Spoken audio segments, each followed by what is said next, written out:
from the station that's on your side. This is News 12 NBC 26 this morning. Good morning, 6 o'clock. Happy Saturday. Thanks so much for joining us. Taking a live look now over I-20 gateways to Grovetown. It's still pretty dark out this morning. Not too many people on the road. It's a little chilly this morning. I mean, I was outside playing with my dog for a little bit before I came in, and I was like, ooh, put my scarf on, a jacket. Yesterday it was beautiful out, but I mean, it got a lot chillier this morning, Chris. Yeah, it really did. Yesterday's high in the 70s. Today's high will be in the low to mid 60s, and we're about half of yesterday's high for your current temperatures. So noticeably cool out there this morning as a cold front did roll through the area. 33 the current temperature in Evans. We're waking up to 36 in Augusta over into Daniel Field, and freezing quite literally there in Aiken at 32. But it's even colder in Washington. I'm talking about Washington, Georgia, with a temperature of 29. 36 in Barnwell, and clear skies, a little breezy in Louisville at 33 degrees. Here's your hour-by-hour forecast. It's going to be a typical February day out there today, and that means a high temperature in the low to mid 60s, low temperatures in the mid 30s, and that's exactly what's going on out there with mid 30s currently, low to mid 60s as we hit toward 3 o'clock in the afternoon.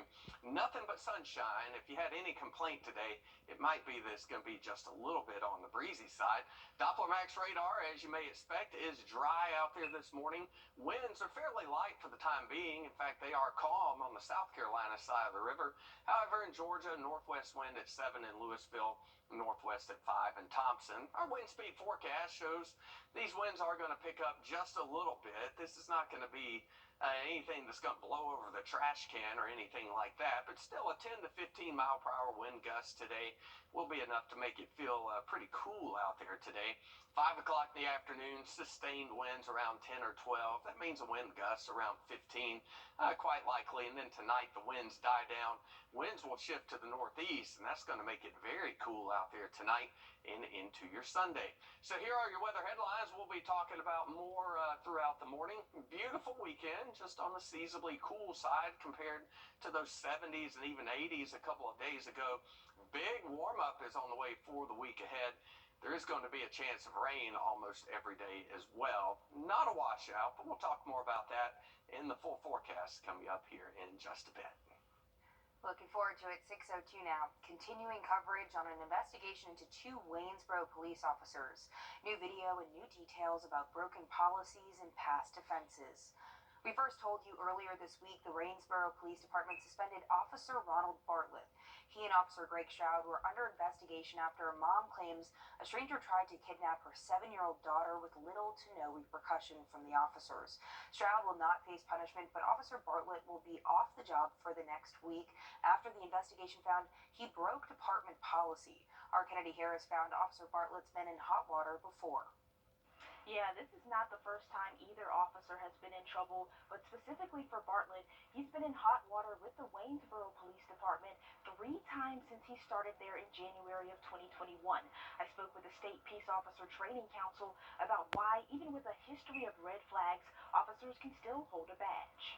A 3-week investigation shedding light on a history of unsatisfactory behavior for 2 Waynesboro police officers. So I don't want to make it sound like one misstep in one area can doom somebody forever. Some things, of course, are a lot harder to forgive than other things. We started digging into their past. We found Sergeant Greg Stroud has worked for 6 different law enforcement agencies in the last 20 years. He was fired from Richmond County in 2002, and he was fired from Sardis PD in 2003 after being caught furnishing alcohol to minors at a party. In 2009, he was under investigation again, this time charged with battery of a spouse. The case was discharged under the First Offenders Act, and he was placed on a 12-month probation. I wouldn't say it's common for people, for police officers to end up on probation. Georgia Post investigates incidents where an officer has been suspended for more than 30 days, demoted, or arrested. If I were in charge of hiring somebody and they had several terminations, I'd want to dig into what those terminations were for. Officer Ron Bartlett also has a history. He never faced a post counsel, but he was fired from the Richmond County Sheriff's Office in 2019 after 13 years. He's been in trouble in Waynesboro 3 times for unsatisfactory performance. In one email exchange with then Major Gary Jones, Jones says to Bartlett, quote, "I stuck my neck out to hire fire you by overlooking some of the things that your former chief said about you. There's a tremendous amount of discretion for agency heads to hire people. Harvey says reason for termination could be as simple as a clash with a supervisor or as serious as committing a crime. It's a red flag, but it doesn't make them ineligible for hire. And then it comes down to the individual agency or agency head to say, okay, I've considered this previous history, and I'm the good outweighs the bad, or positives outweigh the negatives, and I'm going to go with this person. And because Bartlett was demoted from his corporal status for how he handled this near kidnapping situation, the Waynesboro Police Department is required to report that to post, meaning in the future he could face the council. If he does, they have the discretion to choose lesser or harsher consequences based on the facts. Last month, we brought you one woman's scary story after a target practice rumor test with results coming in 24 hours or less. They also encourage kids who are close contacts to wear a mask for 10 days if they are 2 or older. COVID cases and hospitalizations dropping in our area. This graph shows us the number of people hospitalized at University, AU Health, and doctors' hospitals. Since the beginning of the year, you can see our most recent spike at the end of January, and numbers going down ever since. Now, health officials say their next focus is now cautious optimism. We spoke with the lab director at the Medical University of South Carolina, who says their lab found 2 new cases of the stealth mutation, but they say it's not necessarily a bad thing, and it's all about the mutation. So what does that mean? Well, when scientists were trying to determine if someone had the Omicron or Delta variant, it was based on the test's ability to pick up the S gene. That's how the new variant BA2 came. Doctors initially saw the S gene and assumed it was Delta. They also say it does not have as many mutations as Delta, which could be good. What that means scientifically, is still being explored, but it could be that the ability of Omicron to mutate as rapidly as Delta did might not be there. Doctors add with the number of infections and vaccinations, there is a lot of immunity, meaning we should be seeing an endemic. The Grovetown Police Department has a new police chief. Mayor Gary Jones says Jamie Kitchens has been named the chief of police. Kitchens served as the department's interim chief for the past 120 days, and Jones says he has proven himself to be the best fit for the position. Pressure continues to build over Augusta's redistricting maps. Welcome back. 6:15. How to start and run a business. It's the goal for the Greater Augusta Black Chamber of Commerce as they tackle National Entrepreneurship Week. Members are going around to Richmond County schools talking to kids about what it takes. Claire Allen tells us how the group hopes it gets kids excited about being future business owners. It's very important to have Black entrepreneurs that go out here and show the younger generation that anything is possible. Clifton Thomas's journey to being a Black business owner started in July 2020 in the middle of the pandemic. His journey wasn't an easy one. It's really hard being a Black business owner. He says things like getting money or loans from the bank was a hurdle. Certain rules are for certain people and certain ethnicities. Just because you have the same place or the same thing that somebody else has, it seems like Augusta may look at you differently.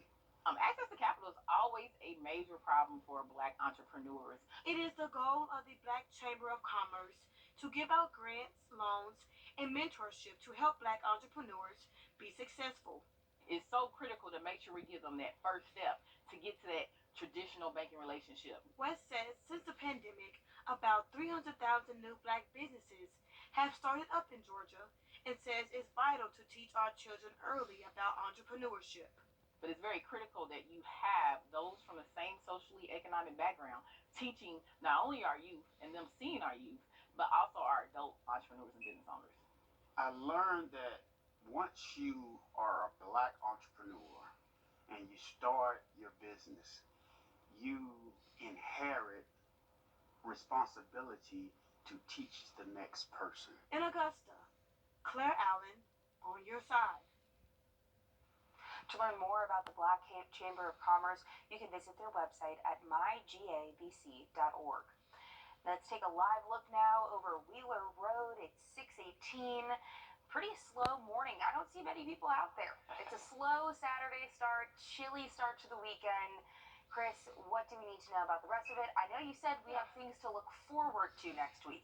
Lots of things to look forward to, and even some weather to look forward to as well. Possibly some rain chances coming in here. It's not going to be a washout of a week, but at least a chance, a small chance, each and every day next week. Meanwhile, a beautiful weekend at 6:18 in the morning. We're talking about clear skies, temperatures into the 30s in many spots, but we do have a big warm-up on the way for the week ahead, and then frequent, although small, rain chances for the week ahead. Here's a look at your outdoor forecast for your Saturday. 10 o'clock in the morning, we'll be into the middle 40s, so it's not going to be brutally cold out there today, but it was 83 degrees a couple of days ago. We'll be 58 degrees at noon today, so you'll notice a difference compared to the past couple of days. High temperatures today, almost exactly normal. The normal high temperature is 64. Right now, it's pretty cool outside. The average low temperature is 38. We're below average out there right now. Clear skies, 36 degrees. The air is very, very dry out there today as well. So you'll notice that. If you're traveling today, very cool and very dry all around the southeast. Low to mid 40s along the coast, upper 20s there in Athens, and some upper 20s into Alabama as well. And those even cooler temperatures will work their way into our area gradually over the next 24 hours. And tomorrow morning, some spots could be in the upper 20s here. Here's a look at Doppler Max radar around Georgia and South Carolina. We are dry. We're going to stay that way for at least 2 more days, and then we'll look for a cold front to come into the area and stall out, and that's going to keep at least a small chance of rain in the forecast every day next week. Our current surface map shows the front that brought the rain yesterday and is bringing the cooler weather. This one will reinforce that cooler air, and there's a third cold front into Canada. That's the one that will move in here Monday and bring us that chance of rain. But this one's not going to pass through and make it cool. This one's actually going to stay to our north and kind of meander across the area, and that front being in the area is going to keep that chance of rain in the forecast. There it is on Tuesday. Rain mostly off to the north, but we'll have at least a chance of a shower on Tuesday as well. There's your 7-day forecast. The way we see it right now, the best chances of rain will be Monday later in the day, about a 40% chance with a high of 70. Again, on Wednesday as another front comes in. High temperatures, though, hard to complain about, into the 70s.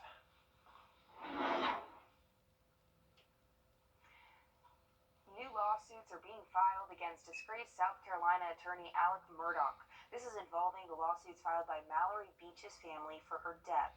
The family claimed that Murdoch's son, Paul, was drinking and driving the boat that killed Beach. The claims total $65 million against the estates of Paul and Maddie Murdoch. But since Paul and Maggie were killed in June of 2021, the lawsuits fall to Alec.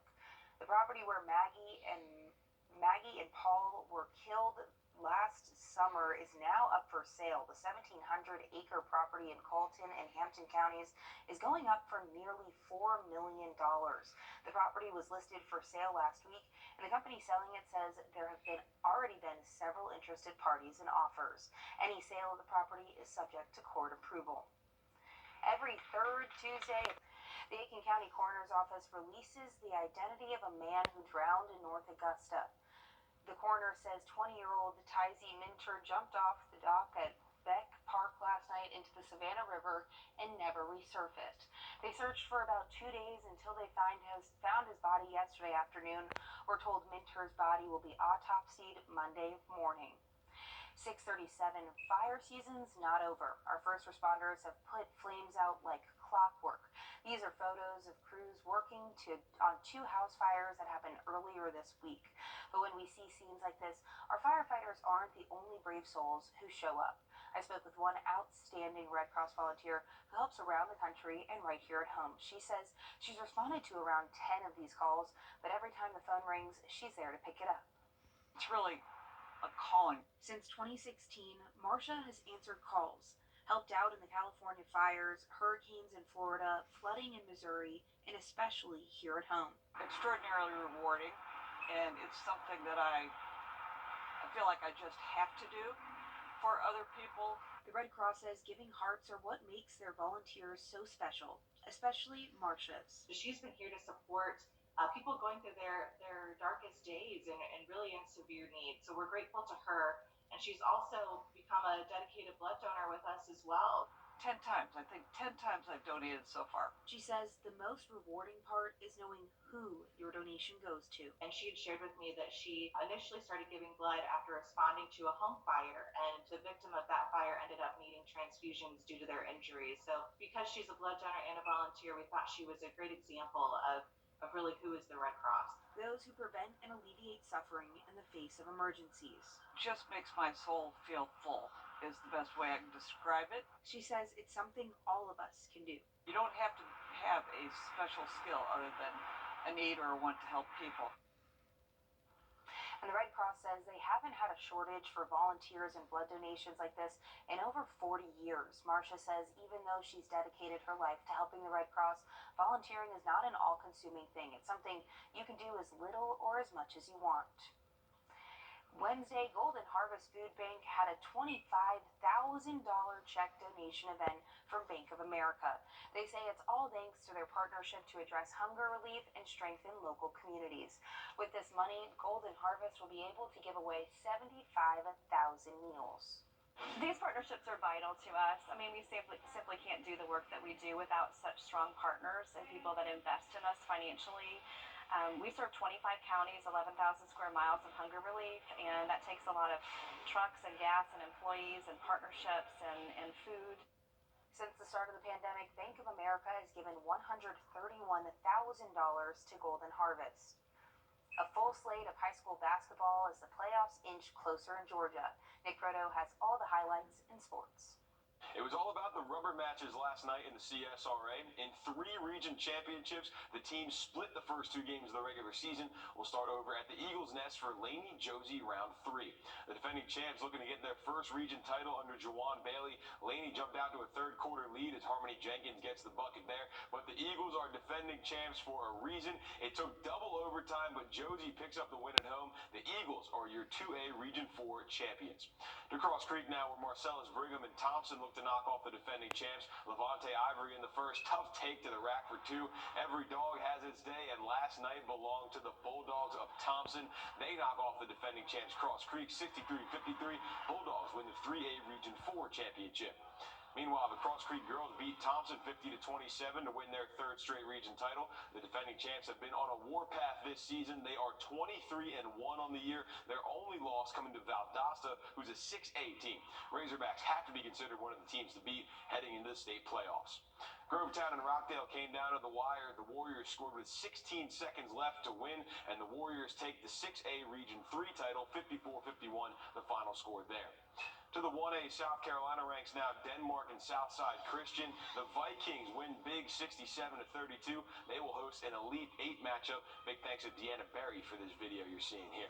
Of course, all of these scores are on our website, wrdw.com as well. So if you didn't see your team here today, head on over to our website to check that out. That's going to do it for me this morning and this weekend, but I'll be back on Monday with the latest. Have a great weekend. Leave your mark with a piece of art, how you can take part in North Augusta's latest installation. Sunny skies have returned for the weekend, but it's going to be a cool one. Those high temperatures down into the 60s, but a big warm-up is on the way. We'll talk more about that in your 7-day forecast when we come back.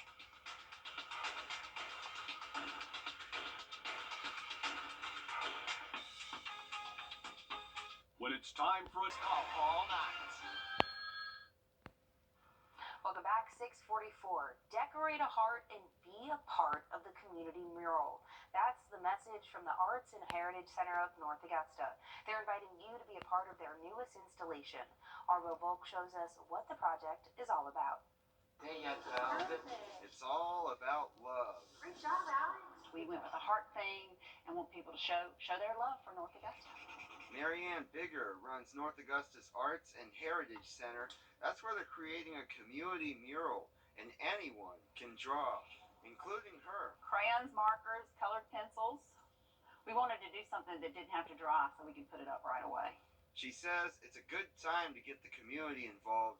Local schools just gave them more than 400 pieces of student art. We felt that with the student art show that we have on display right now, that this was a good time to do another community mural. This is the first time in about 2 years they've done this. People came in throughout the day to design their own piece, like Edna Brown. The world needs more love and peace. And God is love. And peace to all. She thinks it's great to see all this community art on display. That's cute. It's awesome. This is a nice place. I'm joining up with everybody. And this center loves to see the community coming here to leave some of their love. In North Augusta, Will Volk, on your side. The student art will be on display for the next 3 weeks. Now, Chris, I think we should go and do our own little heart project. You could do like a weather-themed one. I could, and I think I could handle that. I'm not very artistic at all, but I can do it, I think. It could be fun. It could be a fun little activity. Absolutely, it sure could. Indoors when it's a chilly weekend. Yeah, it's going to be chilly out there, but nothing we can't handle this time of the year. Highs will get into the